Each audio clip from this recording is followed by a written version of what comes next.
Hi, good evening, everyone. Call this Newmarket School Board meeting to order and start with the Pledge of Allegiance. Pledge allegiance to the flag of the United States of America and to the republic for which it stands, one nation, under God, indivisible, with liberty and justice for all. Sorry, that. Can we put that in the minutes? All right. Next up, we have board comments and committee updates. Anyone have any comments or updates? We had a policy meeting yesterday. We reviewed a few policies that you will see here. And then the biggest one was that we discussed kind of creating like an idea of where we need to target our policy reviews. And in the past, we've done a review through the New Hampshire School Board Association. There was an 18-month lead time on that. So the idea that Todd brought forward was that we Zoom with them one meeting to hopefully give us a more targeted idea of where we should start. Great. And then hopefully we can do that ourselves. But Todd did kind of express, I don't know the right word, but just this idea that there is some issues with policies because there's things he's looking for that reference what's either not there or it's contradicts something else. So this definitely needs to be done. But that's it. Great, thank you very much. Anyone else have any committee updates? I think we'll better committees we even have. All right. Excellent. Moving right along. Go to superintendent report. Thank you, Gary. I've got a number of things I wanted to mention tonight.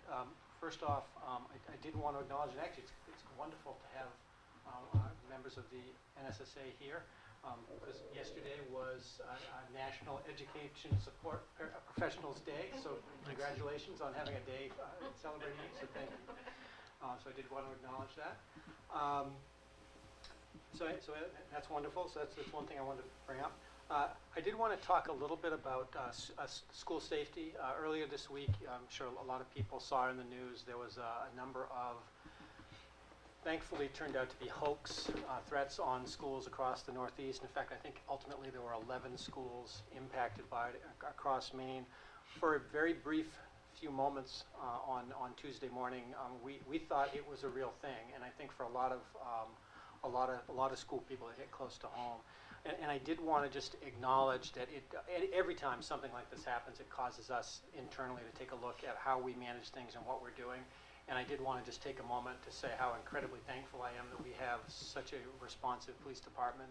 Chief Jordan and I were on the phone the minute the word came out, and he was actively investigating. We had our SROs actively involved, and I'm confident that we did everything that we could in those moments to just make sure everything was safe. Again, thankfully it was a hoax, but it did certainly challenge us. I did send out an email to the community on that just to acknowledge that it occurred and that we responded as best we could.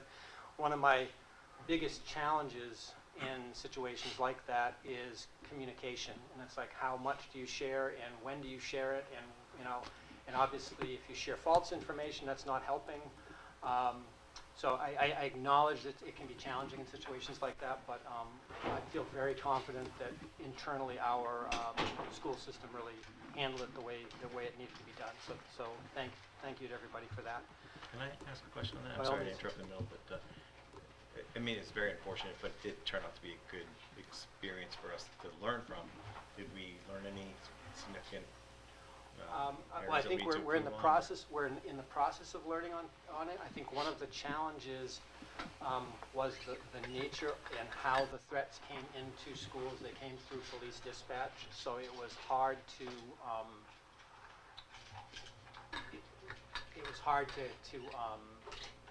validate and verify. So it wasn't like the information came directly to us. So communication and how we managed it internally, that's really what we're talking about. In fact, I have a meeting tomorrow morning with my SAU staff to just kind of review our protocols in a situation like that. What do we do and who does what? So the answer is yes, we're learning from it, but I don't have a specific moral of it, but we're definitely reviewing it and making sure that our communication strategies are effective and that people know what they're supposed to do in a time of crisis. I guess it helps us to identify or seek to identify different communication avenues that might occur that we maybe hadn't considered. Yes, No. yeah, and then definitely this particular methodology of the threat was unusual, but it seems, unfortunately, it is something that is happening more and more, using police dispatch to make these threats. So. Thank you. Moving on to a more happy topic, Election Day last week was November 8th at the junior senior high. This was my first go around with Newmarket Election Day. Wow. Terry Littlefield tells me 67% of the town of Newmarket voted on that day, which is just a remarkable thing. It's a victory for civic engagement in elections, and I think it really speaks volumes to the kind of town Newmarket is. It also, because it was my first go around with elections, I was walking around asking lots of questions of people, and I have to thank Terry Littlefield and Chief Jordan and Chris Hawkins for answering my questions as I walked around. Why are we doing it this way? How does this happen? And we all agreed that we'll have a meeting prior to the next election to make sure that we're all on the same page. We make sure we're supporting each other. So anyway, congratulations to Newmarket on the elections process. Next, I wanted to just make a quick mention. I'll be sending out a communication to community here in the next few days. We got Thanksgiving coming up, and it's wonderful. There's a lot of reasons to be very thankful and happy about where we're at this year. I mean, certainly if you go back a couple of years ago, Newmarket schools were functioning very differently than they are now, and I think there's a lot to be thankful for. That being said, I do want to just caution people as you go off and travel and you go to family gatherings, please be very cognizant when you come back to school of the exposures you might have had, and certainly any health symptoms you have. Please do those self-checks before you come back, and to the extent that we can all protect each other by being extra cautious, I encourage people to do that. I'll send out a more specific set of guidance, but certainly at the height of the pandemic, the fear was holiday gatherings would be super spreader events, and it would show up in our schools. And so certainly we have COVID is certainly one issue. We did have a little bit of an outbreak of RSV in one of our the elementary school, and certainly flu is out there too. So to the extent we can all be aware of that and help each other out. If you're not feeling good, please stay home. I think that's the best message we can get. So enough said on that. And then the last thing was more just actually, I'll save this for later in the meeting. Actually, All right. I'm going to Very stop good. there. All right, thank you very much. Anyone have any thoughts or questions? Great. All right, next up we have presentations with fall sports update / recap from Jamie Hayes, ELO coordinator and athletic director. Well, Jody already did ELO, so I'll just do athletics. Well, thank you for having me. I'm not sure exactly. I'll just give you some information. If you have questions at the end, we can go over those. Just some numbers. For the middle school, boys soccer had 22, girls soccer had 22, cross country 26 for a total of 70. High school, boys soccer had 19, girls soccer 22, and cross country 14 with 13 at football. So 68. So 138 athletes participated, which our number is 495, I think, right now. So that gives us about 28% of our population participated in athletics in the fall. So, which was, I thought, pretty good. Our football team moved up to Division III this year.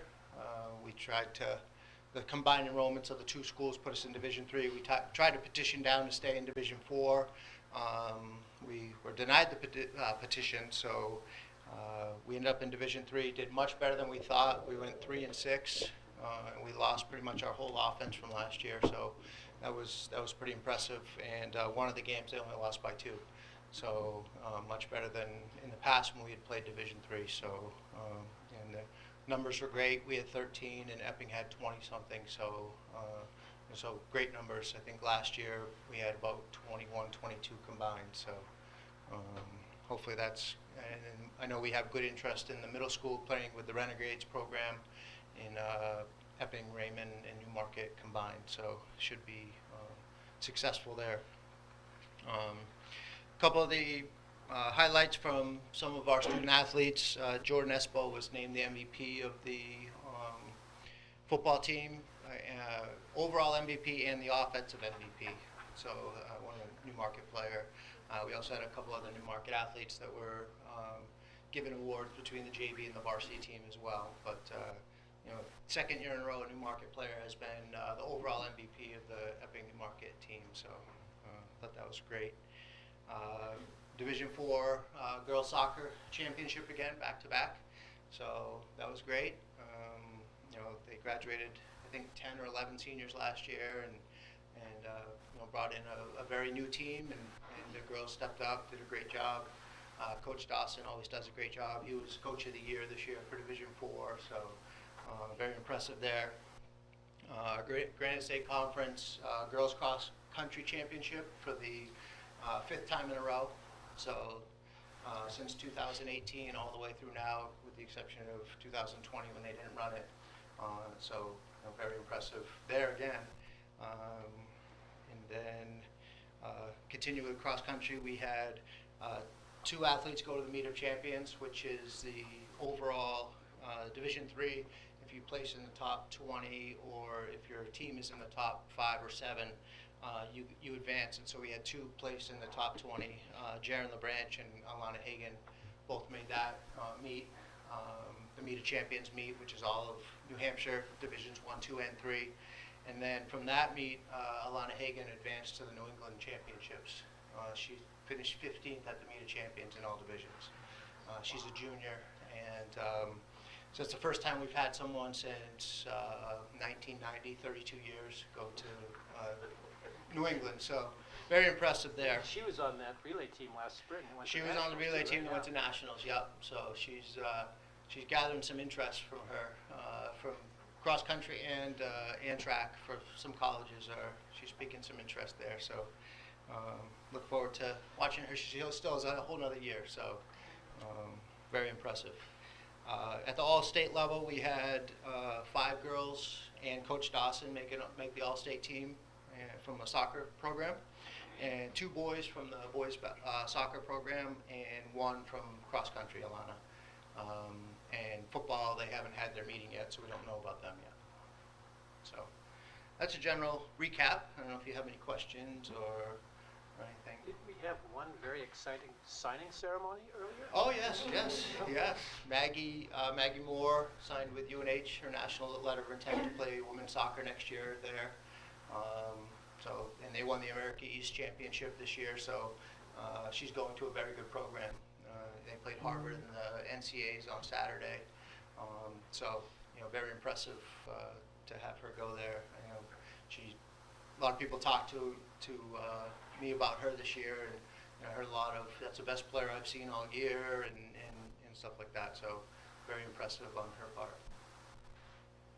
Great, thank you so much. It's very exciting. All right. Very Thank exciting you. update. Thank you. Thanks.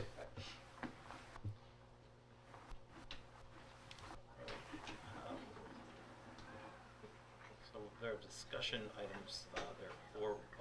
Item 1 actually should be public correspondence, I believe. And Oh, yeah. did you get any correspondence? I did not. No, didn't either. Anyone else have any? No? Okay, thank you. If the board would allow it, I'd like to switch items 2 and 3. As much as the paraeducators in the audience probably want to stay for the budget discussion for the next 3 hours, I think they may be here more interested in the contract. That's just the hunch I have. Sounds good to me. Normally, we don't like to. I don't like to move voting on action items for the public comment because we're trying to be a stickler about that. We changed the format of the agenda. That being said, it's only my responsibility to make the agenda. If the board desires revising the agenda to vote on it earlier, we can do that. Are you looking for a motion? I'm putting it out there as an option. I would be a stickler, but that's just the way I am. Well, none of them seem like they're here to speak against the contract, so. No, you don't think so? All right. So then it's okay with the board, we'll move up the discussion and subsequent vote of the SSA contract. Is that what I'm hearing? Any? Yes, no objection to that. All right, cool. With that, we have the NSA contract to discuss. Want me to summarize it? Sure, thank you. So the NSSA contract negotiations, it's my first go-around with this group. They're a fun lot. We had a very enjoyable time. We spent a number of meetings together, kind of going through a number of issues, and I think we've arrived at a very good, solid contract, and I'm really excited about it. First, just kind of running through the things that this included. The contract includes, first of all, looking at a pretty significant adjustment to the pay scale. It was acknowledged very early on that particularly the starting end of the pay scale was very, very low, and it was challenging us to hire people. So there was a significant adjustment to the top end of the pay scale in the first year. It's 16% in the first 4 steps, and then 12% in steps 5 through 12. Additionally, there is a $2 differential for working with students with intensive needs. There's an addition of paid time for paras to attend staff meetings on a monthly basis. We included a longevity scale that basically, once you reach your 6th year, it's 50 cents per hour, and it goes up in increments of 25 cents every 5 years from there, trying with the idea of getting and keeping good people. A lot of our conversation and negotiations was about equalizing things because there's really 2 groups within this NSSA. There's tutors and then the paraeducators. I wanted to make sure the benefits for both groups were as close as possible. One of the things that we did was change the holiday schedule, so everybody now has 5 holidays within that. And then also in the spirit of equalizing things, the contract involves changing the driver of health insurance to the yellow choice model for paraeducators. Previous contract, the driver was the yellow without choice. So it is obviously a higher plan. So that was there. And number of language changes. We actually changed the pronouns in the contract to make sure that they were appropriate. One of the things you'll see us doing is using the term paraeducator as opposed to paraprofessional. Paraeducator is defined in the contract as staff that are working under the supervision of a certified educator to support our students. But we will use paraeducator as a term moving forward as number one, to show respect to the group, to make sure that it's acknowledged that our paras are educators as well. And with that, I don't know if anybody else on the negotiation team had anything else they wanted to add. No, it was really nice to sit down with the association and not talk about CODA-related things. So that was refreshing. Overall, the discussions went really well and very collegial, and I'm just excited that we can actually propose some changes to the voters that'll help us maybe fill the 12-person gap we have and retain people. So it'll be exciting. That is our hope. Yeah, I mean, I'll just echo what you both said. I thought they were like incredibly professional and collegial. Is a good word. Just polite discussions. We're actually able to like build common rapport and demonstrate the respect that I know exists between the 2 groups, which actually are just part of one larger group that is the whole entire school district. So it was just there were a lot of meetings, but they were all very. There was a lot to talk about. There's a lot to talk about, and maybe we just wanted to hang out with each other more. I think it was the sandwiches we got. But it was good. No, I think it's getting us to a place, I think, where we're competitive in the landscape of paraeducators.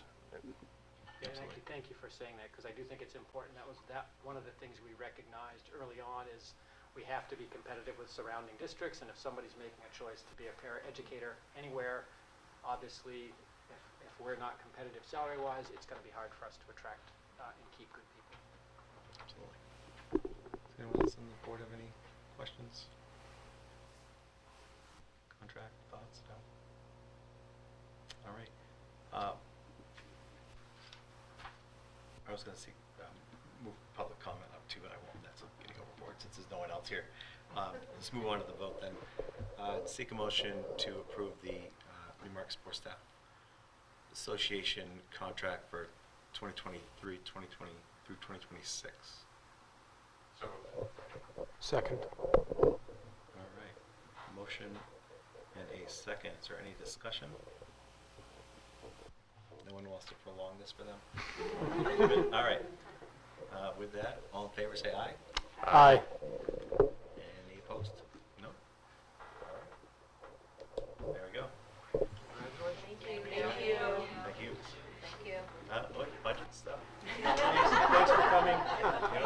You want to hear us approve minutes? We've got charts. Yeah. Give them a Have a second good one. to clear out.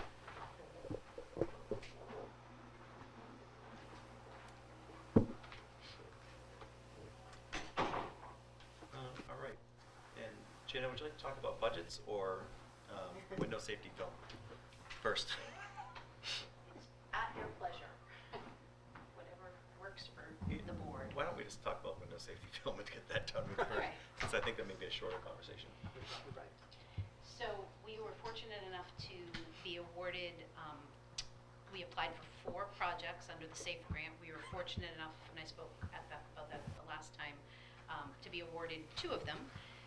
The projects are for installing a shatter-resistant film called a safety film to certain windows at both buildings. Since our bid policy typically requires that for any amount over $10,000 that we put out an RFP and we, entertain bids. But this particular project gave me a little bit of pause because we aren't able to outfit all of the windows with the shatter-resistant film. And if we were to put out a public RFP, we would have to provide that information publicly, and it felt a little bit to me like there might be a security, a negative security impact by doing that.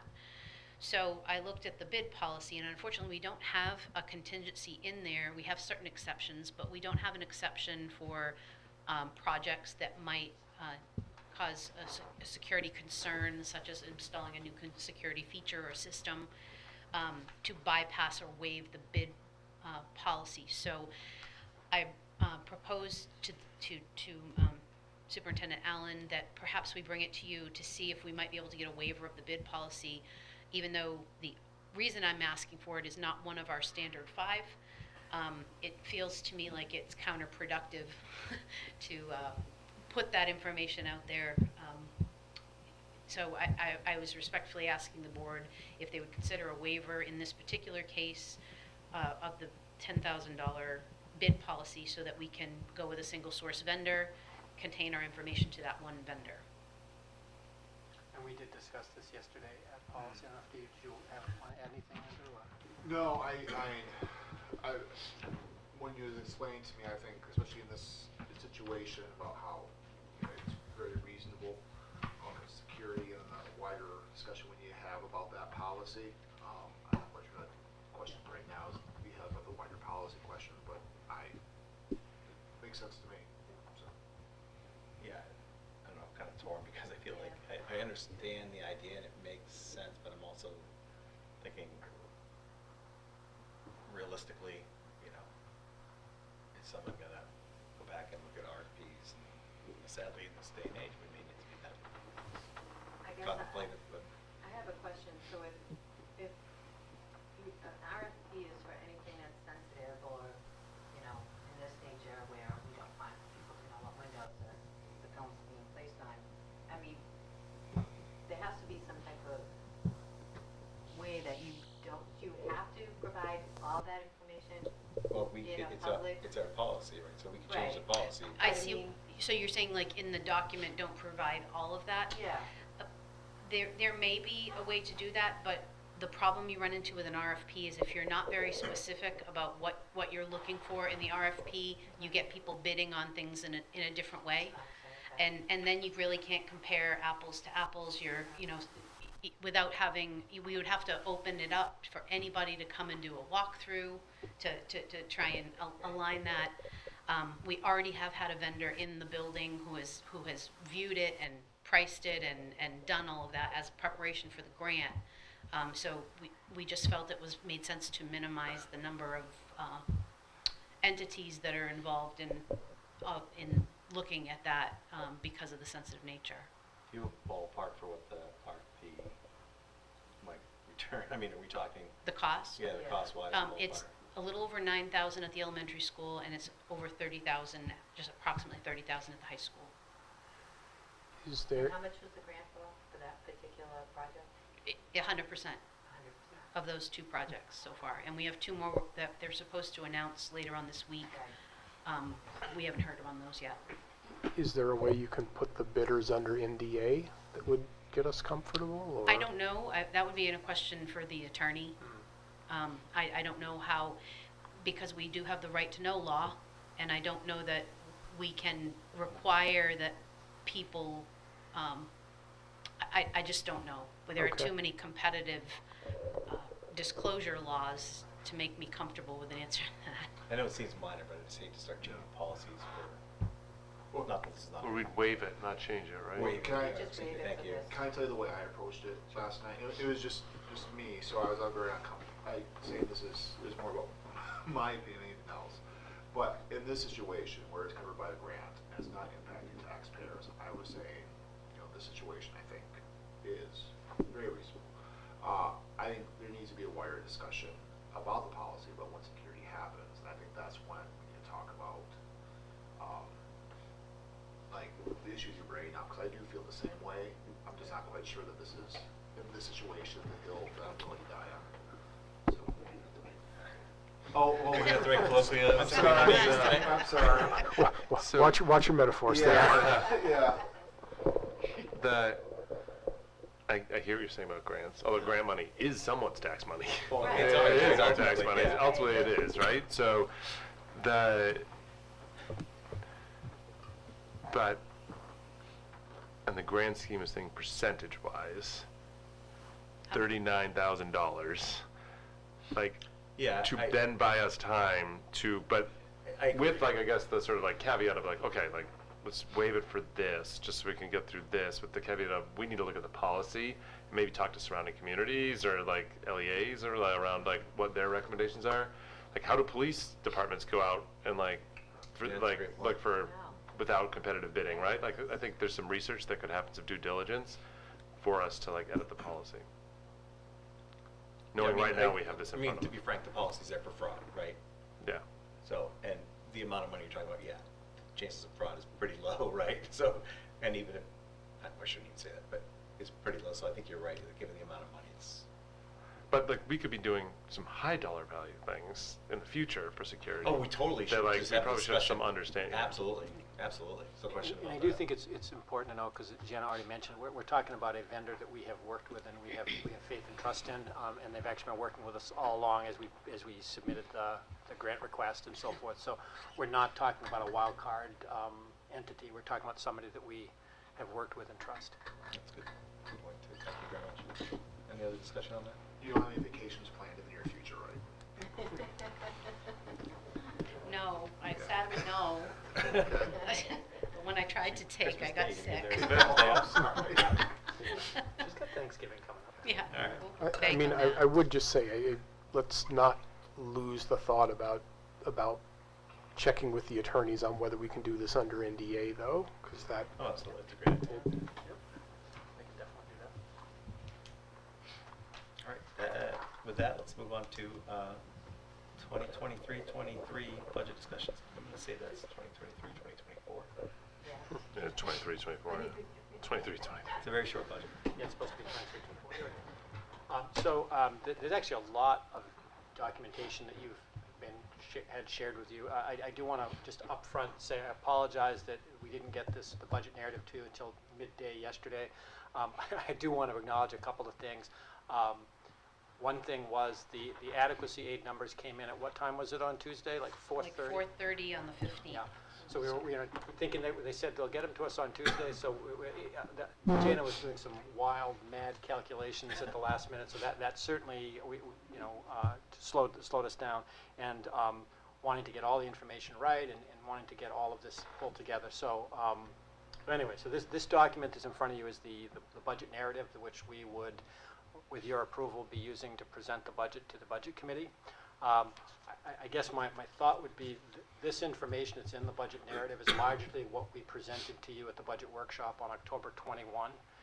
So certainly we can answer questions about anything that's in the narrative, but I'm thinking that you don't need us to go through No, I agree. page by page. So are there any questions about the budget narrative, first off? I don't. I think the narrative's well done as always and clear. There may be some additional graphs we want to create after tonight's discussion, understanding how, Sure. Understanding the funding from the state may increase the overall estimated tax rate. But I have a question about the enrollment data. How Sure. accurate is that based on those Well, studies? well, NESDEC does these studies for all over. So, I mean, certainly 1 year out, they typically say they're like 2.5% plus or minus error. The farther out you go, I mean, I have a report that projects things out for 10 years. The farther out you go, the less accurate it becomes. I guess for me, the thing that drives me is looking at the trend of our actual data. So when you look at like the student numbers over the last 10 years, there's no question we have a gentle downward trend, and certainly in the last 3 years with the pandemic, it did accelerate a little bit. One of the things that, and one of the things you'll notice in the numbers we use for staff planning, we used what I scientifically call the butts and seats method, because I think it's important to, yes, you want to use a projection, but you also want to make sure you account for the actual bodies that are here. So to some extent, we're anticipating at some point a return to public schools of families that may have pulled their kids out for various reasons, for health-related reasons, over the last 2 or 3 years. Particularly where we've seen the biggest drop has been at kindergarten, and that's one of the hardest places to predict. So at some point, we do anticipate there being a return. The one thing that we got from the NESDEC report was they also give you live births. And so certainly Newmarket live birth rate has not declined in the last 10 years. It's been in that we've had anywhere from 85 to 95 children born every year. But in recent years, we've had 60 to 70 show up in the schools. So at some point, you would anticipate a return. And so I think that's sort of why we kept the number for kindergarten at 80, just because we wanted to be ready to absorb that in the event that happens.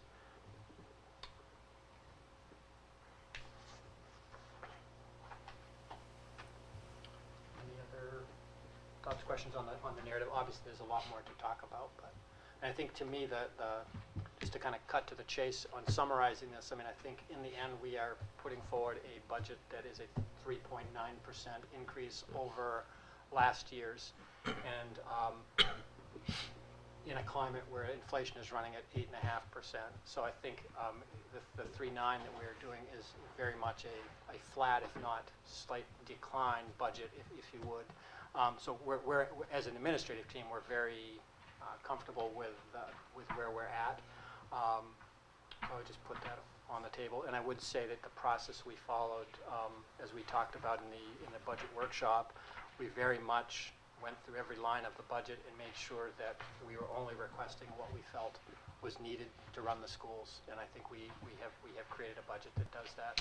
I wish the economic climate were different than it is, but the 3.9 in this environment is pretty darn good, and that does, by the way, include, as Jana has reminded me multiple times, the teacher contract that was negotiated last year that didn't show up in last year's budget is now actualized in this year's budget, so that is here. So it includes all of that. The only thing that's not included in that 3.9 is what happens with the para contract. So That will be in the separate warrant this year. which would be a separate one.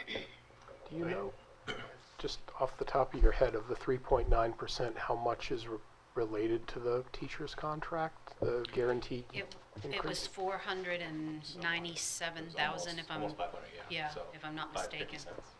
So 50 cents out of, Yeah, I can't translate that to percentages in my head, but It's roughly half the increase in the budget that we're proposing. So we're, Right. the total increase, which represents the 3.9, is about $980,000. And Right. that's about half of that. Can I ask you, and this is gonna show my ignorance with property taxes in New Hampshire and a lot, with the state decreasing the amount that they're bringing in, and then the amount of increase that we're doing, to cover the budget, will, like if we, I'm just literally just making numbers up, like I'd say it's like $3, increase on the property tax rate. Is the state gonna offset that a little bit with their decrease? Does that make sense? If we could hold on that, I think I have another piece Like of, the tax impact. another tax impact Okay. piece that's in I'm this sorry. board packet.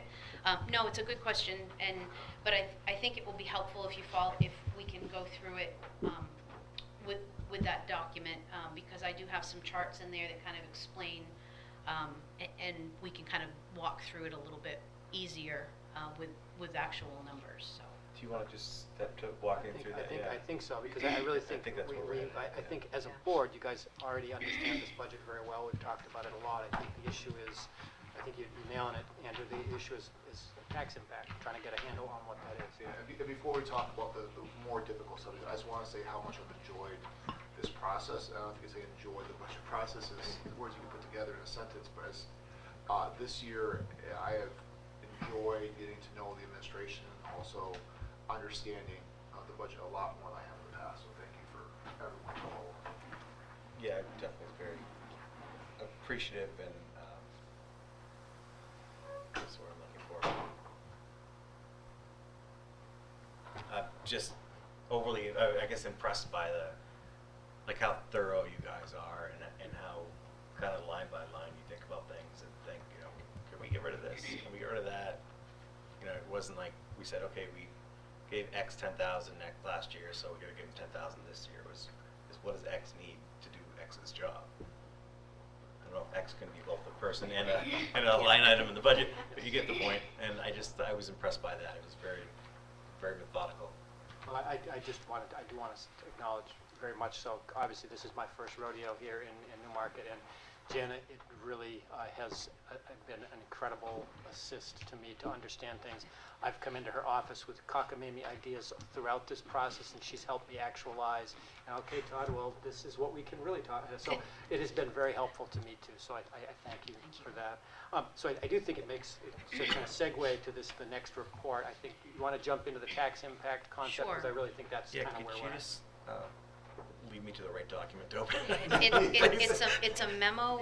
It starts off saying November 15th. It's to Todd. It says tax Okay, thank impact you. estimate and adequacy estimate. So that must have been in one of your emails yesterday. It should also be in. It should be in the it's packet. Packet, documents okay. on the- Yeah. on the web. Well, let me give you a minute to Page find it. 5. It's like page 43 of the PDF. Or page 4, sorry. Okay. No, please start. I'll catch up. Okay.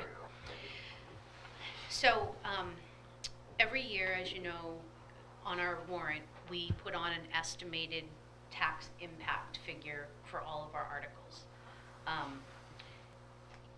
In certain economic climates and during times where enrollments remain relatively level and we don't have pandemics and the state doesn't play with the funding, I think those numbers are a little bit easier, maybe to a little bit more meaningful, because when we calculate it, we use a formula that comes from the Department of Revenues, which is basically what your net appropriation is, and you take away your revenues, and then you backlay that with your assessments from town to get a rough number. But there are a lot of assumptions that go into that process, and especially over the past few years, those assumptions have not held.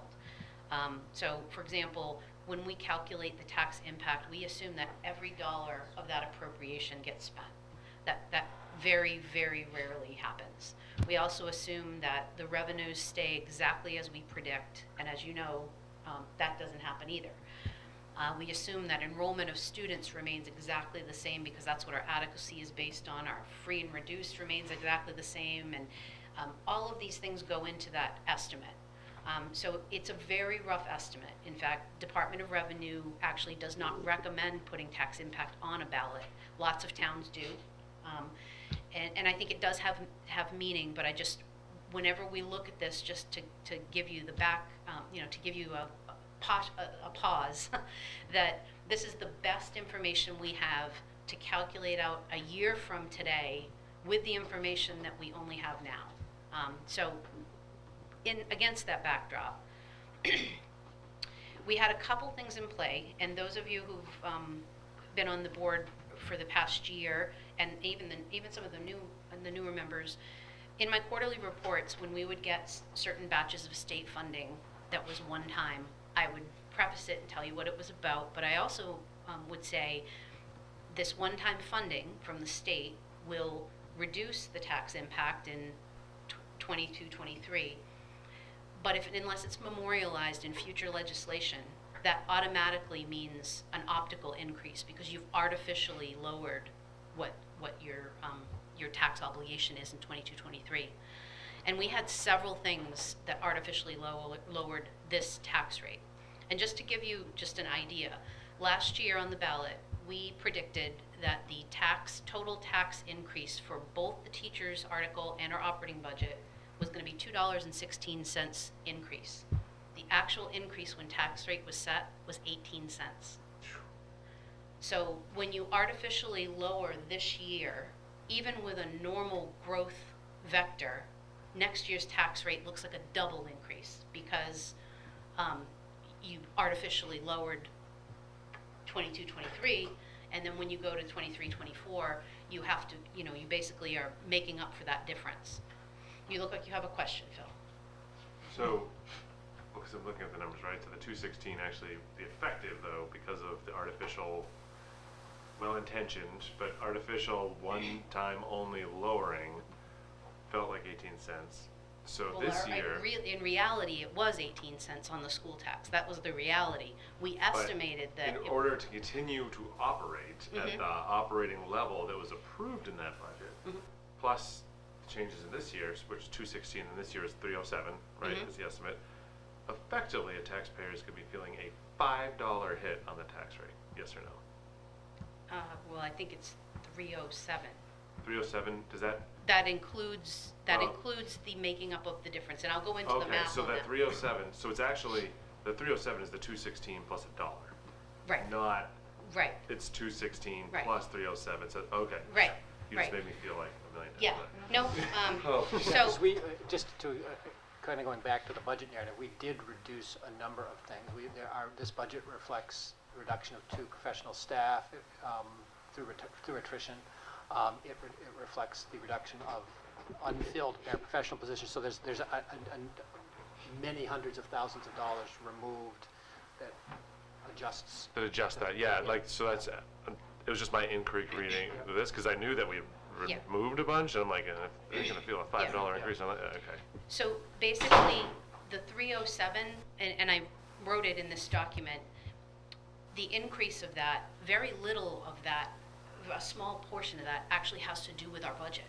Most of it has to do with factors that are beyond our control. So there were 3 big things that happened in this year that went into this tax rate setting.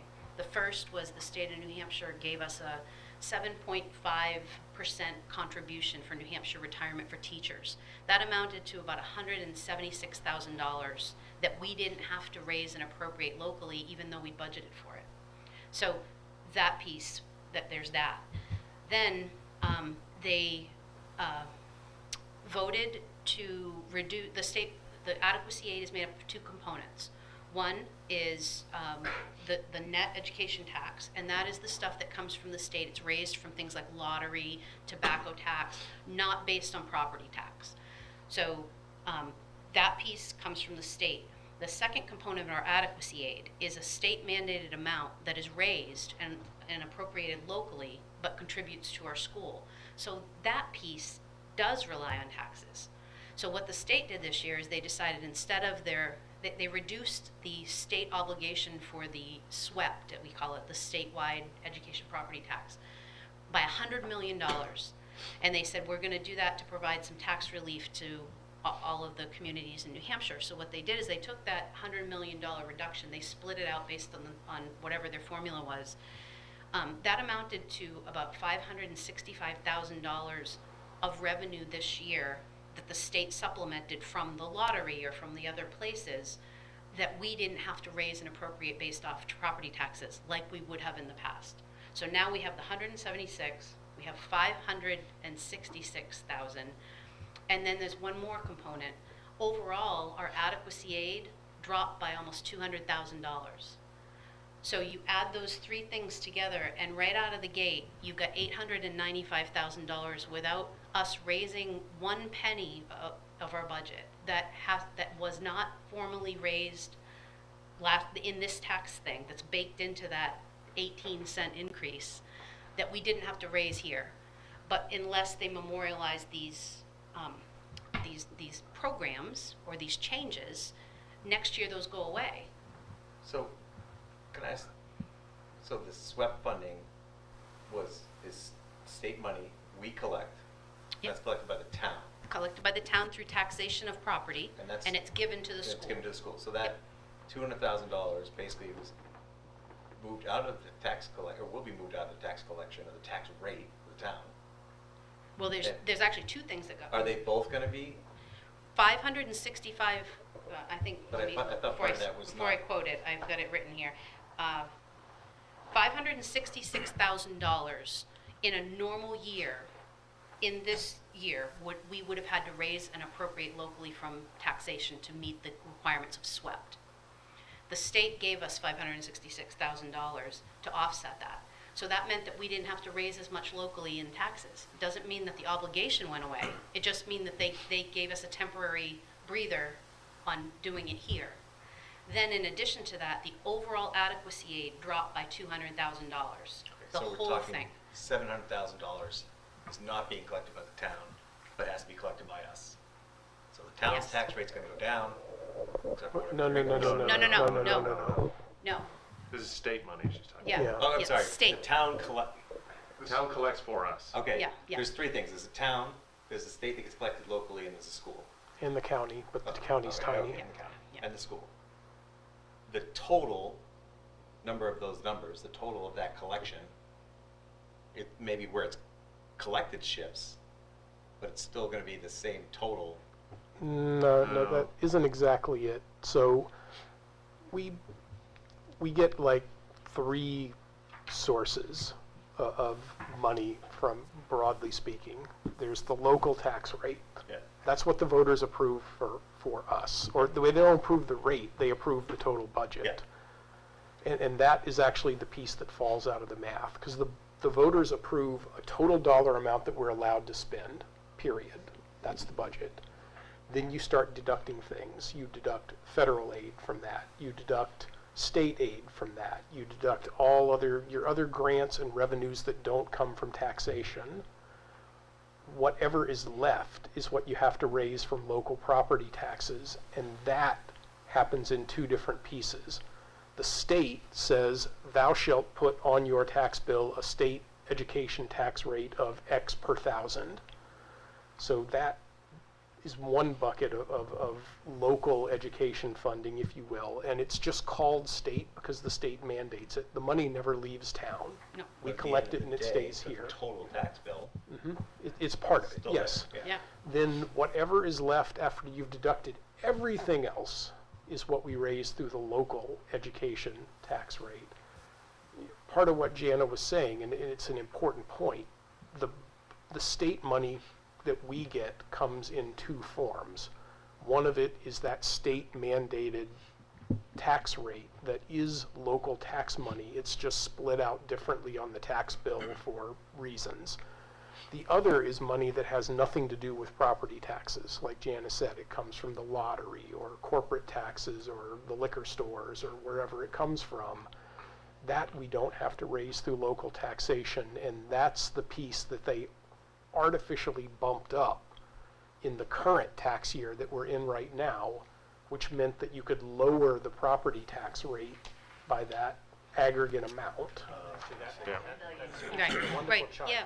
If you can look at this chart, I don't know if you found this. I've looked at it. And Yeah, so, so let me tell you, blue is good. When you look at the blue on this chart, that is the part that comes from the state that we don't have to raise and appropriate locally. The orange part is mandated by the state, but it comes from property tax. So when you look at the compare of fiscal year 23 to the estimated 24, you see how the blue bar drops, and you see how the orange bar gets a lot bigger? That orange bar is stuff we still have to raise from taxation. And the difference between those two amounts is $566,000, which is a significant amount.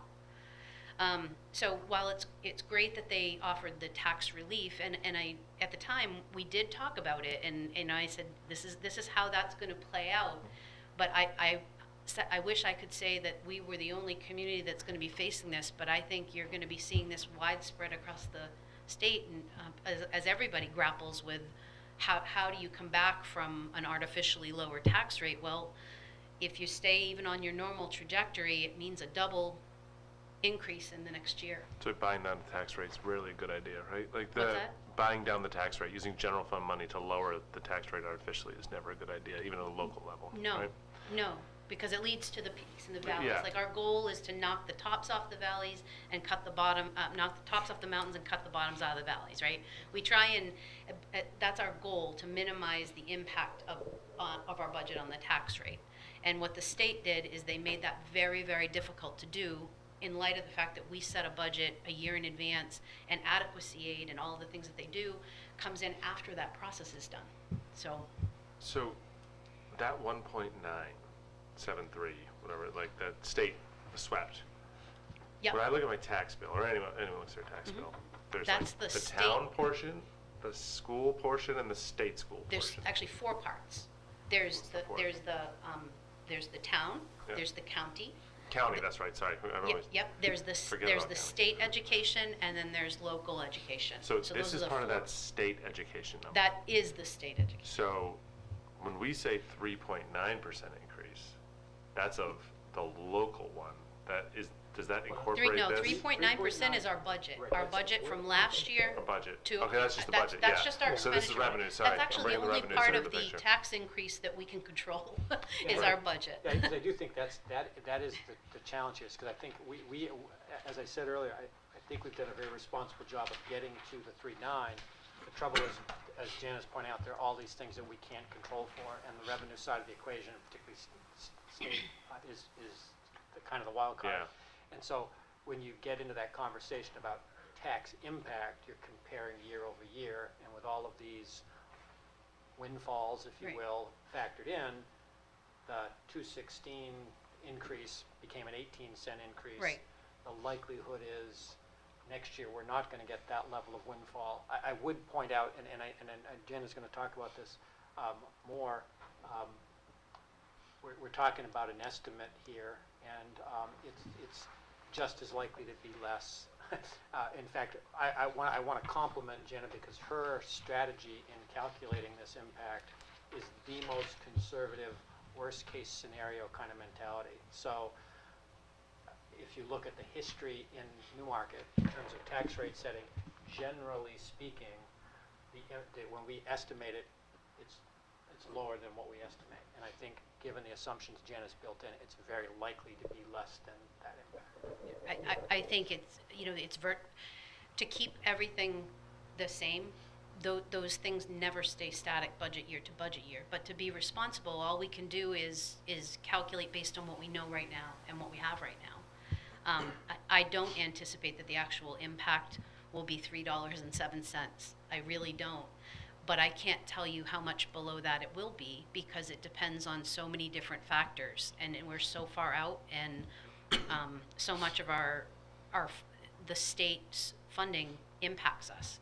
The other piece that went into that lowering from the 216 to the 18-cent was those FEMA revenues. We were really happy to get those in, but again, we expended that money, and then that came back, and it went right back to offset, right? So that was another component of this artificial lowering. It wasn't just the state pieces, but it was kind of like just the perfect storm of the revenue side of the house was really challenging.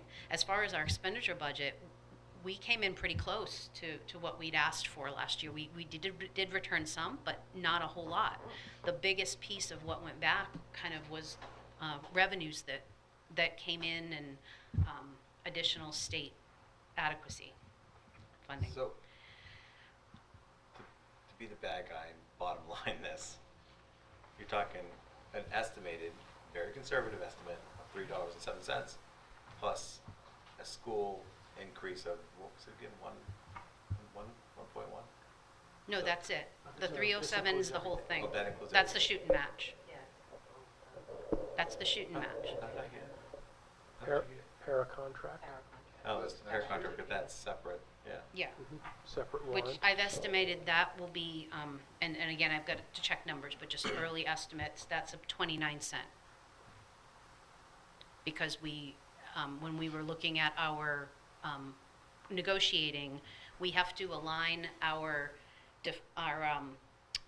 collective bargaining agreement with what we put in the budget. And when we were calculating our numbers for collective bargaining, we still had 5 paraprofessional positions in there that we ultimately wound up removing. So the total cost of that did go down. So that's a 29 cent estimated. I still have some work to do on that, but. So I think it was more shocking to me yesterday, and now that I keep looking at this number, and understanding it, I'm getting less. I think it's still shocking. I think it's just. It's Yeah. shocking, but I also realize that there's certain funding that is being pushed on us, and I also realize that it's a very conservative estimate and may go down. The problem is with the taxpayers. You know, you've the convincing the public that this is a good budget to pass. Well, on that note, if I could shift us back to the what's in the budget, I think it's important that people understand what's in there. I mean, first of all, we have reduced by multiple positions, positions that we feel very confident we can absorb. They're positions that are in the budget that we, quite frankly, haven't been able to fill, or they're based on retirement. So that's in there. We've also very, very carefully gone through every line and made sure that we removed anything that we considered to be extra or just, so we have really pared every line down. And I think, you know, just lost my train of thought. Give me a second. And then, completely lost my train of thought. Start talking to me and I'll There's no, remember. that happens a lot.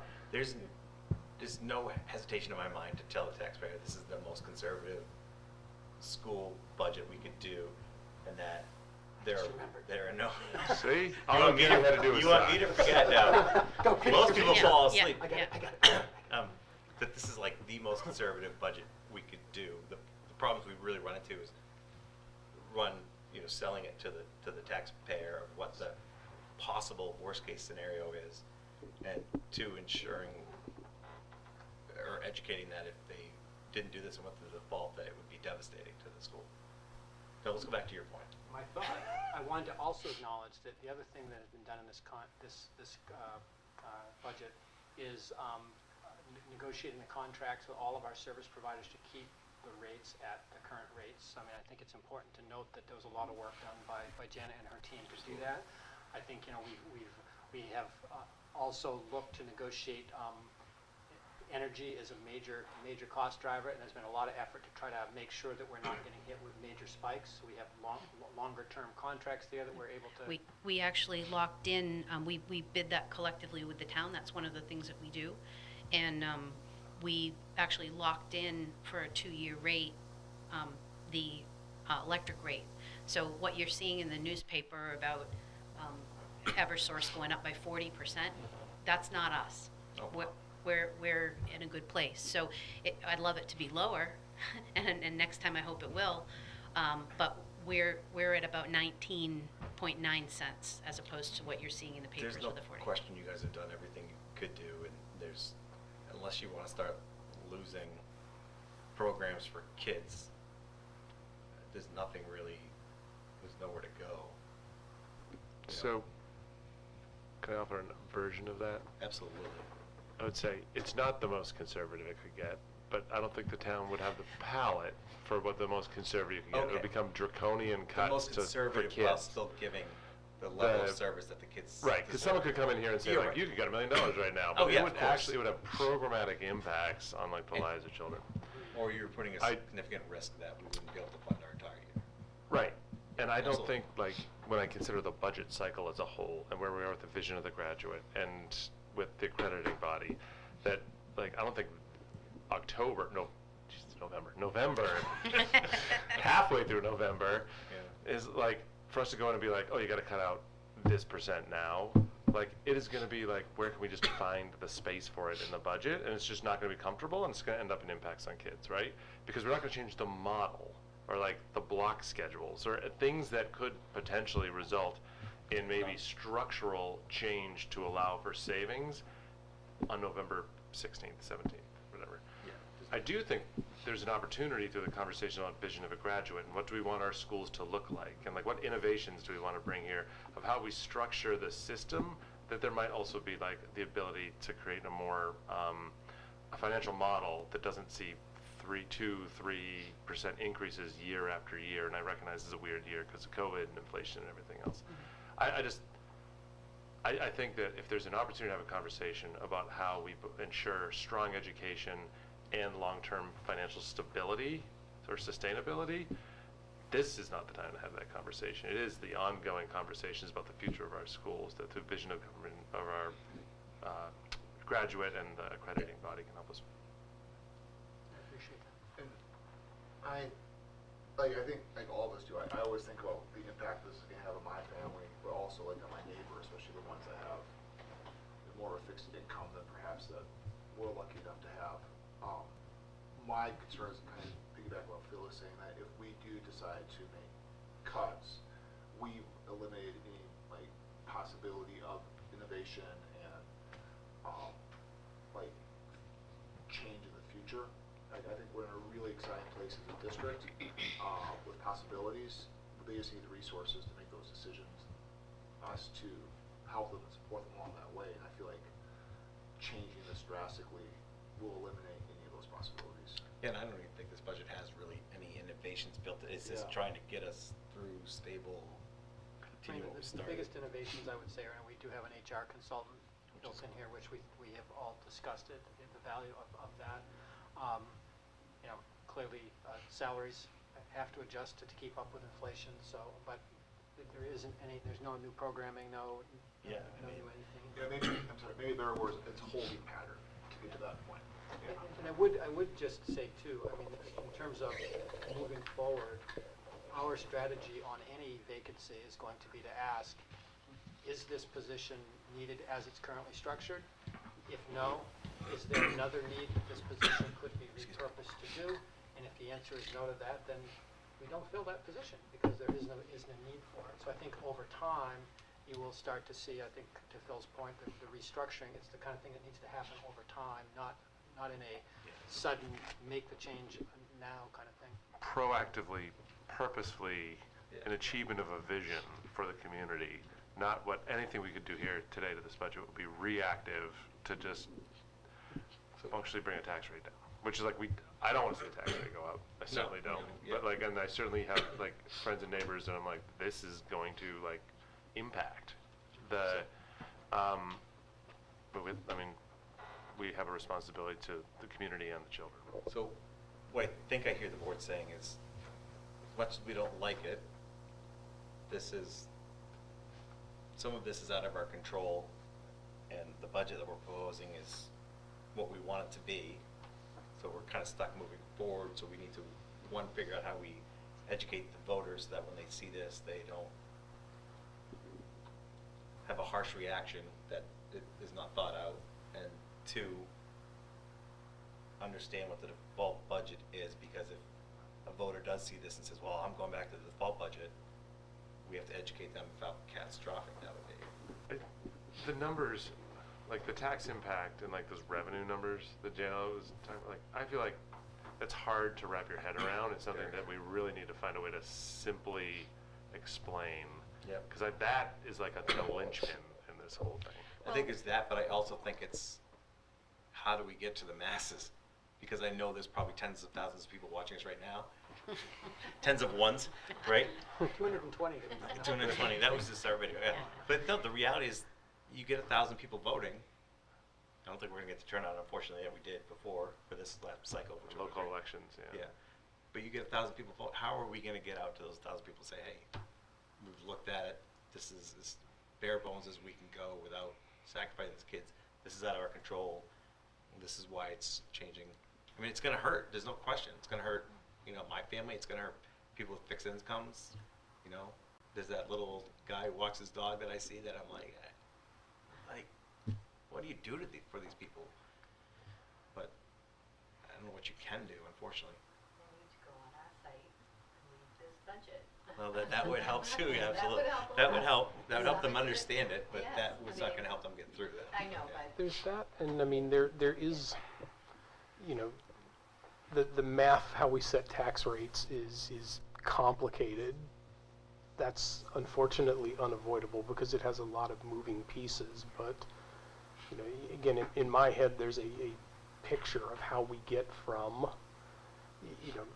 my initial thought was how we get from where we are on this year's tax rate to where we, based on the DOR formula, which we may or may not believe, where it says we're going to be on next year's tax rate. Jana actually pointed out, and it's a good point, that isn't even the complete picture. It's where we would have been on this year's tax rate, where we did end up because, the federal and state governments were both hitting us with money like hand over fist, and then where think we're going to be. I mean, that tax rate impact is not very big if you compare where we thought we were going to be on this year's tax rate to where we think we're going to be on next year's tax rate. Yeah. If you look at that, it's actually that 3.9%, okay, I can make the connection between these two things. I might or might not like it, but it makes sense. The piece of this puzzle that is an outlier that doesn't make intuitive sense is how did we get to the tax rate we have right now? Yeah. Well, it's because, again, COVID and other things predominantly caused the state and the federal government to just spew money at us. Yeah, it's always artificially lowered. Mhm. I hate to say that, but, and it No, doesn't help it's the true. taxpayers, but it's true. I mean, It's it true. artificially lowered. Well, it yeah. did help. It helped every last one of us who Well, pays of a course tax it did. bill in this Yeah, town. of course it did, but I mean, I That's don't think, why I was I don't running think for anyone re-election opened their next year tax on the bill and was school like, board. oh my gosh, look how much lower that is. Yeah. But Right. yeah, it's, Can you just go back to your memo and just particularly where that chart about where on the previous page where you have the variance? Yeah, Can you just yeah, talk about that? 'Cause yeah. I think it's important that people understand what that 91 cents is. So up at it's on the second page of the memo, but I did a little chart, because one of the things I was struggling with, how do you explain something that's really complicated in a way that is going to be understandable and make sense. And it's mushy science, but when we talk about last year on our warrant, we had 2 articles on there. We had $1.72 was our estimated increase for the operating budget, and 44 cents was the estimated impact of the collective bargaining. You add those two together, you get the $2.16. That's what we thought the tax rate was going to go up by. So when you look at that compared to what we have for fiscal year 23, which is the 307, and then we were going to have a 29-cent increase, but that's a separate warrant. But this 307 includes the teacher's contract now. So the actual difference is 91 cents between those two, because it's not the 216 to the 307. The difference is the 91 cents. It's not the distance from what our tax rate is now to that. So had things been more normal last year, we would have had a higher tax rate set this October. People would have had a baby step to get to the tax rate next year, but because we had the additional funding and it was a very strange time where we were able to take advantage of additional revenues, we basically got a kind of a buy on the tax increase this year. But that doesn't mean that the costs of living and everything else haven't gone up. So, I think that at the end of the day, we as a team have done a really thorough job of trying to contain costs in all areas of operations. And in fact, in the budget, there's a little, in the budget workbook for the report, there's a page that talks about what would have happened had we not made some of those changes. And I think it's on page, I should have had it open here. Yeah, I mean, for me, there's no doubt you guys have done every single thing you can. It's just now, it's an education objective for the board. I mean, I guess the only thing, and I agree with Phil, we don't want to buy down the tax rate, but just steal Dan's idea a little bit and not tell him I'm stealing it. I mean, do we want to? You just did. Yeah. Would it behoove us to take some of our capital reserves to, $250,000 out? Is there anything we can offset in the budget to then, I hate to do it, buy it down, but this, just to soften for 1 year, so I guess technically we could do 500,000, but I think that may be a little too. But wouldn't that just be kicking it down the can to the Totally next could. year? Well, Right. Because the may- next year, may be. it would bump it up.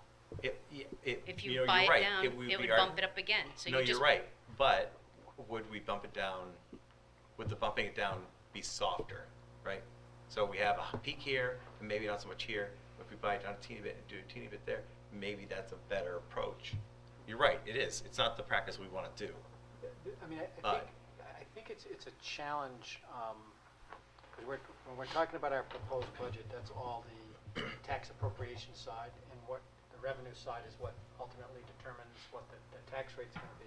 So I think there are tools we have at our discretion that we can, at some point down the road, choose to utilize. We do have trust funds, which obviously we're using for some of the projects that will take place over next year. We also have a fund balance at the end of the year, to what extent we manage that and how much of that we return to offset tax rates and so forth, and how much we conservatively try to manage that at the end of this year can have an impact on what the tax rate gets set. So there are tools that we have. The problem is the ballot box, really, is what I'm focused on, to be frank. And if we could get it below the $3 mark, so it's $2.99. I hate to use the silly psychology that stores use, but like, we need to really be cognizant that this could cause people to say, we're going to go with the default budget. Well, to drop, I mean, basically about $100,000 is 10 cents. So, So basically, if you, based on the various funds we have, I would have to defer to Janet in terms of, do we have any fund that would be, the funds are limited, so anything for renovation and, we don't have anything really in this budget for that, right?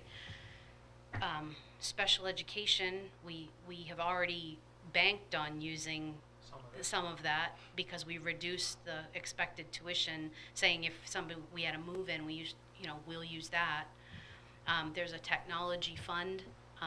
We could try and leverage some of that into this budget, but again, we don't have $100,000 worth of things. What we have in here are people and benefits. And so to take $100,000 from widgets, I don't know that we're going to have a capital reserve that's going to cover a broad enough purpose to do that. We certainly can go back and look at this, but as far as reduction, when you have 70% of your budget as salaries and benefits, that's really how you reduce, and Can you talk a little bit about how, when you were doing your calculation and arrived at 307, the fund balance, how does that play a role in where you arrived at 307? Well, Dan and I had a conversation about this. The fund balance has already been baked into the starting tax rate. When we calculate the 307, we start from a starting tax rate. That tax rate has already taken that fund balance into consideration. So when we go into the next cycle, if we have fund balance left, it would lower the 307 by, additional revenues, if we have additional revenues, or unexpended expenditure budget. That would lower the 307. But as far as what we already turned back, that's already been baked in and. Right, but I'm looking to this next spring, we get to June 2023, if we had a fund balance of $100,000, which I would anticipate we'd have a lot more than that, but just if we did, what would that mean to the 307? Well, I'd have, I can't really calculate that out right. No, I'm just, I mean, but my understanding was that you assumed a zero fund balance in calculating. Am I correct? exactly. So So if $100,000 would be to the good, so if we had $100,000 in the fund balance, it would offset the 307, correct? exactly. Becomes So about exactly. 297, So give if, or take. I'm just kind of Yeah. speculating here, but if you look at the history of fund balances in the Newmarket school system, I mean, I know we can debate why we $1 million this year. That was a big number, but that was largely caused by all of these unexpected revenues. But good financial management, we probably want to be somewhere in the 500,000 range anyway. Absolutely. So I think, There's no question you have to be, right? yeah. Because you can't go to zero.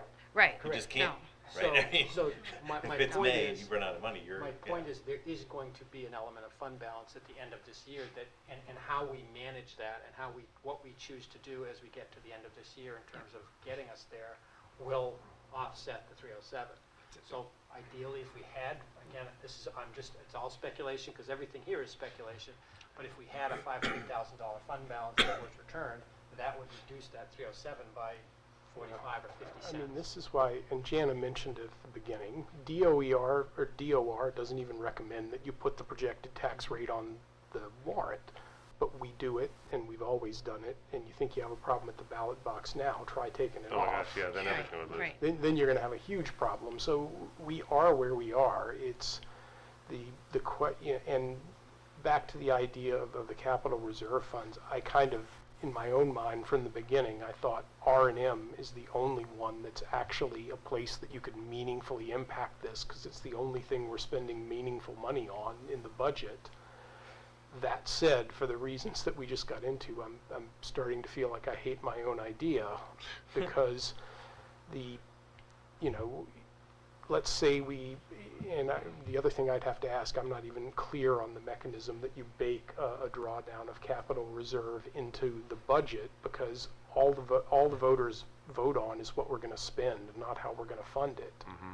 So that would actually be a decision that we as a board would make independent of what's done That on would election ultimately day. impact the tax rate. It would, But but- does not impact what's written on the warrant. Right, the warrant would still look the same either way. Good point. Well, And- unless you said from right now, go back in and remove whatever we could do out of capital reserve, you would lower this budget amount. Right, and then you, But then just, and again, I don't want to overcomplicate things, but playing it down the road 1 year, you guys know that what the default budget is, right? Mhm. So if you pull something from this budget and you don't put it in here, and then we have to calculate our default budget next year, we can't add things back in that aren't there. So if you pull things from your that's why we try to keep things so level year to year. So if you pull things out of here and say we're not going to have anything in repairs and maintenance, then next year when I go to calculate the default and you have a $0 for repair and maintenance, guess what? You carry that forward into the next year. and then the last thing that hits me about that is,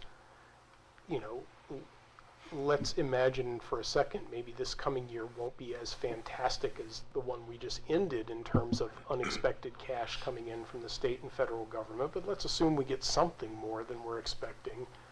Now, not only do we have that tax rate windfall, but we, by pulling 100,000 from capital reserve, we created another dime of windfall, and then maybe we don't have a $3.07 problem the year after, maybe it's a $4 problem. So I'm really starting to hate my own idea, sorry. Let me unsteal that idea, by the way, for the record. Done. I'm not worried about this budget, I'm worried about next year's budget. This was a very difficult decision you have to be made for a number of reasons. So that's why I'm kind of like 309, I'm okay to swallow it now, just be prepared for next year. Yeah. The decisions we have to be made. It just feels like a $3 increase, $2 to $3 increase every year, at some point it's become not sustainable for the community, which to me, again, gets back to, you can change at the edges, right? We can go and cut out hundreds, thousands here or there to get under the $3 that, or we can look at structurally, how do we structure education here as a community to find one that is both excellent and lives within the means of the community that the education happens to occur in. I completely agree. The problem is, like you said, we can't do that in November. Right, that's why I'm just like, Right. So, Right. I feel like this budget, like, I think the team did an amazing job so to do you think we keep could, it as, for lack of a better word, sell this? Are we going to end up having the default budget, which would decimate the school? what's the difference between the default budget and The default budget doesn't include transportation increases, doesn't include. well, no, what's the because But the default the numbers are budget- fungible, my- they can say where to spend it, My, there's, yeah, that's it. The only good thing about the default is you can spend it wherever however you you want, need to. yeah. But back of the napkin, again, this is very, very early. I was doing this today. I've calculated the default budget because the teacher's contract was voted by the voters. All of those things stay in our default, right? Special education, it's mandated by law. All of those things stay in the default. Any new positions we proposed in this budget come out of the default. Salaries remain, for non-collectively bargained people, remain at what they were budgeted for in fiscal year '23. So those are some of the levers that we do as we go through. And I like I said, it's early. Please don't hold me to this, but it looks like the default budget would be down by about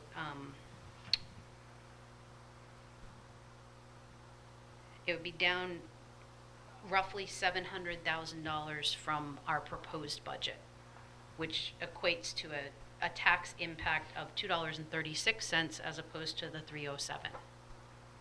That's actually better news than I was expecting. Yeah, a lot better news than I was expecting, to be honest with you. I was Which goes to expecting show it to you how be much like is $2 salaries million and- it would not down. be fun. No, It would it not wouldn't be be, easy. but No.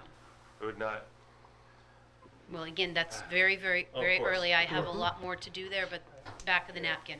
Because the other variable too, correct me if I'm wrong, Jana, but the positions that we've chosen to remove go back in because they were part of last year's budget, right? No.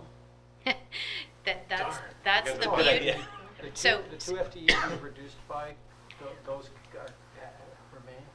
No, the two FTEs Okay. that we, All right. if we have removed, that's the other part of the default. If we remove something in our proposed budget, we have to take it out of the other one. Okay. So All right. one of the things I struggled with is we removed 2 gen ed teachers, but we increased by a special education teacher. So really, we net are down 1 teacher, not 2. So in the default budget, when I was trying to put that together, at first I pulled out the special education person, and then I was like, whoa, wait a minute, that's not, that's not right, because we already had taken the other 2 out. That would have been a net reduction of 3, so. Anyways, so it's a little bit of, and one other thing that I did call and get some clarity, I emailed the attorney today, something I hadn't encountered. If you remember last spring, when we were really struggling to fill out our administrative team and all of those positions, we made some, with your approval, we made some adjustments to salaries so that we could get people in. Those adjustments made in the spring can't go into the default budget. So we had to reset to what we had last fall in the budget. So again, when it comes down, what this would impact is people. It would impact people and salaries and benefits. So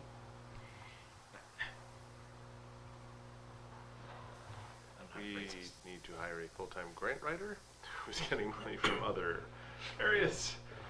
Get long-term grants, right? I guess, so this very cautious, well-thought-out budget contains about $500,000 of, I don't even want to say it, it's not just in case money, but there's certain estimates that you guys have to make with the budget to ensure that we don't run out of money, which is why it was usually a fund balance of about $500,000, which is not much of the budget and is a very prudent fiscal thing to do.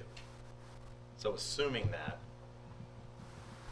then if we went to the default budget, assuming it was 750, you could, in theory, it would be $500,000 out of that, so you'd be really $250,000 running right to zero and not knowing what would happen. But it's not a great way to think about it, but. Janice probably have to throw We something definitely out have there, some priority decisions to make. Yeah. No question Right. about Yeah. it. Because and what that would mean we, is it's hard to we say. couldn't run it to zero, Yeah. so. Well, yeah, obviously, It would, you it have would, to- it would mean Yeah, that you're we right, would you have to have to- start from the beginning of the year, and we would say, okay, what are we not gonna Yeah. fund? yeah. What are we not gonna follow through on? So, and with default, it's not budgeted the same way, so, you know, if you felt that you still needed to do one of the programmatic changes that we have in the budget, you could do it, but you would just have to take it from someplace else. So, the net story is, you know, we've presented a budget that we think is responsible. The tax impact is actually artificially high due to nothing that we did in our budget, nothing that we could have impacted. It's basically 2 years of planned tax increases coming into the next year because this year we didn't have it. So, Yeah, and again, it goes back to education and how we do that. how we fund it. Well, not how we fund it, but how we educate the public Yeah. before the ballot box. Forgive But me. it is how we want it. But it is how we fund education, you're right. Please, if you don't know the answer to this question, or you're not comfortable answering it, please say so, which is a great view to the question. Can I ask you, based on what the state did here, do you get the feeling that this is the state saying that we're trying to take a benefit of the additional money that we had, like that year, and we're trying to pass it off to the taxpayers, or is this a way of them trying to nod about how schools should be funded? I have my own opinions about that. Okay. I think that there was a movement to try and provide some tax relief to the communities due to COVID. I think there was a good intention to do that. But I also think there was some strategic thoughts about how this might play out in the long-term picture as far as education goes. That's my own personal opinion, and I won't go any further than that. But you know, certainly we're never going to turn down revenue when it comes in, Wow. right? Yeah. You know, so that's what we did. We took the revenue, we made the best use of it. We wound up capitalizing on additional grants from way outside of education. We did the FEMA projects, you know, we brought money in and we did everything we could for the taxpayers to bring that forward. Lunch reimbursement. Yeah, For the last year. that's the other factor we're not even thinking about. The school lunch program is basically, it's supposed to be a nonprofit account, right? So your revenues equal your expenditures. It's supposed to have a zero tax impact. During COVID, we got a windfall of additional revenues because we were allowed to feed kids for free. You know, they reimbursed us for every meal. So that really buoyed up our food service program. We didn't have to do a transfer at the end of the year to offset the deficit. So that's another up in the favor of this. So the funding just came at us from so many different directions. So I feel like we've discussed this about every which way. Yeah, I thought was about gonna it, say, I we can, feel like from we're- sideways. So if everyone's okay, I suggest we move along. All right, thank you. At 6:29, open the floor to public comment.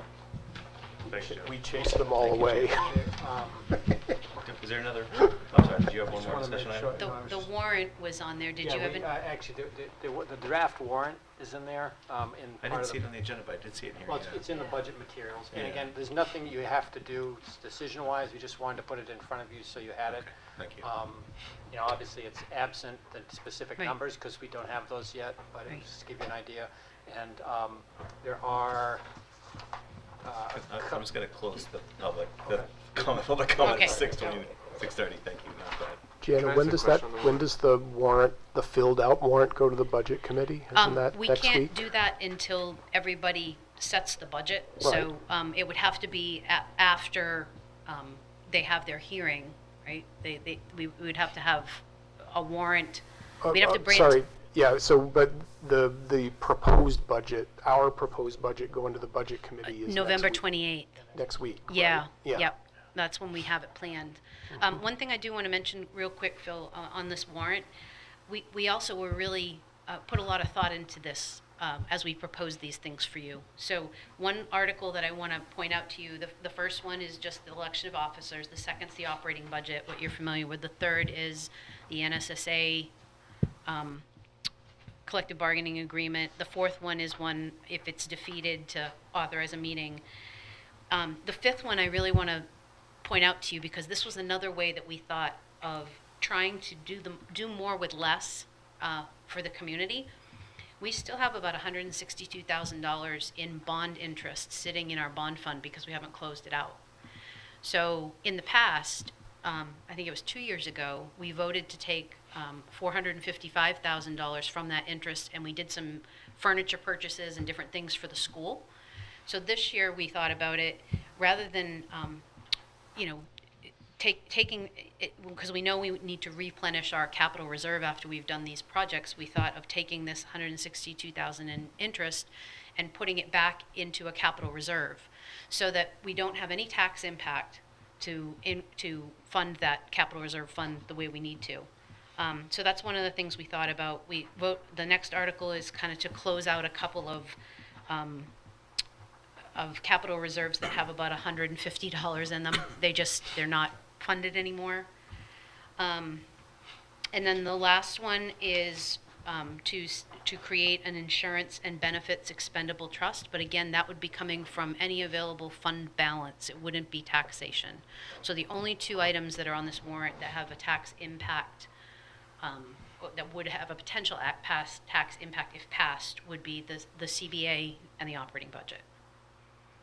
Yeah, personally, I'd be hesitant to put those on there, even though it doesn't increase the taxes at all. I have a feeling that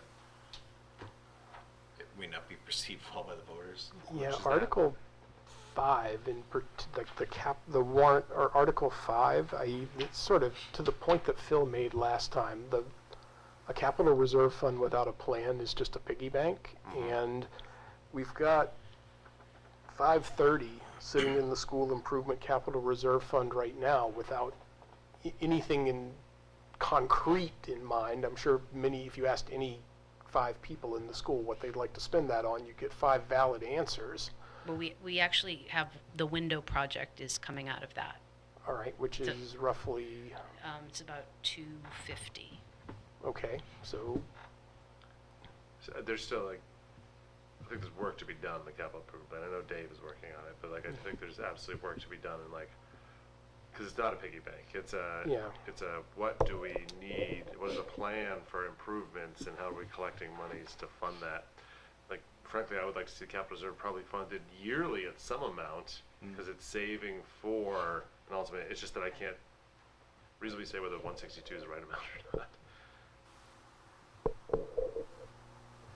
So yeah, we don't have to decide, but that's No, just where it's just a draft. I had a question on the positions. So On the what? the Article 1. You're already on the. You can't What's run up? again. No, Can't run. so it's 2 school board members for 3-year terms. Yeah. So I know Dan's filling, Dan's spot goes up because he's finishing off. but does it go up for a 3-year term Yeah. or a 2-year term for the remainder of the 3-year term? So it becomes a 3-year term. So it's Because different he's here filling than out town. the end of Heather's Oh, that's term. right. It was the last of Heather's. The last There year. we go, that's why. Got Yeah, it. and then my term my whatever, Has election's expired. expired, yeah. I've expired, which I think a lot of people would agree with. you need to get Gary recertified. Yeah. Wait a minute. Heather would have 1 year. This would have been her last year? No, we were elected together. Yeah. Oh. Oh, no, you're right, but it's, Didn't- you can't, he only serves out the The rest of one the term. 1 year. No, it's So not the term, it's the his is year. a 1-year term. Yeah. Yeah, his is a 1-year term right now, but then if he runs again. If he runs again, he should be filling the end of I Heather's don't term, know. which I is 1 more He I'd only year. asked goes- about that. He only goes to the next election. Right. You only go to the next election, you don't complete. I don't think that's what Phil's That's asking, absolutely though. no. How long? Am I Heather running had a for a 3-year new term. 3 She years, or am I served just one of it. running for the We put him balance of into Heather's one. term? He should be up for a 1-year term, filling out the end of Heather's 3-year. Oh, I see what you're saying. Yeah, I mean, there should Sorry. be two spots on the ballot, a 3-year and a I see what 1-year. you're Right. saying. Oh, I see what you're saying. They don't automatically become 3-year terms. The 3-year Yeah. term You is, may be correct. You want me to check that with attorneys, just to make sure Yeah, we we got that should right? check, yeah. I think Sorry we should to make be Dan's the- a 4-year. Oh, God. I just want Dan to have to put outside My for kids 3 have years how in a much row. time left? Okay. All right. Thank you all very much. Let's move on to approval of the minutes. I'd seek a motion to approve the November 3rd public and non-public minutes. So moved. Second. Thank you. Motion second by Dan. Was there any discussion? Any corrections? No? All, I apologize. no, I thought it was Right. very well. I No. thought they were very well done. Nice. My comments to the note taker, if you ever see a minute taker. All those in favor, say aye. Aye. Did you say? I I did. did. Aye. I did. All right. Whoa, shoots and ladders. So Left the manifest I upstairs. brought the manifest upstairs to Janet because I said, "Oh, we don't need these," and I didn't remember to denote the total amount of the manifest. Do you need me to run up and get it? If you don't mind, and need us to approve them. We could just not approve it for you then. No, no. It'll take us Let's a couple not of do minutes to that. do the other things. I anyway. am very sorry. All right. Seek a motion to approve the fiscal year 2023-2024 school budget. So moved. Motion by Mr. Hemaker, second by Ms. Tilton. Is there any additional discussion other than the hour and a half we just had? All right. All those in favor say aye. Aye. SSA contract we've already done. Let's take a motion to waive the bid policy for RFP for Windows Safety Film Project. So moved. I Second. don't have the policy number. I should have. Sorry. I think it's in the You can packet. tell the note taker to look it up. BJE.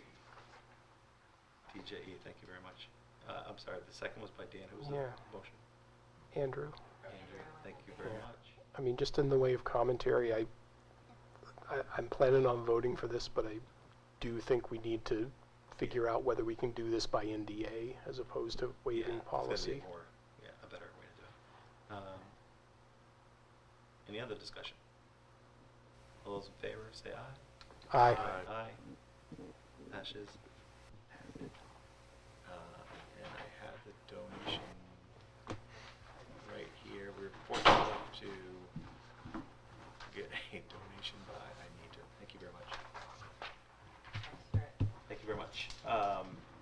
The Newmarket Community Education Partnership has again generously donated to our schools, this time $750 to the junior high STEAM block, which is pretty exciting, very exciting.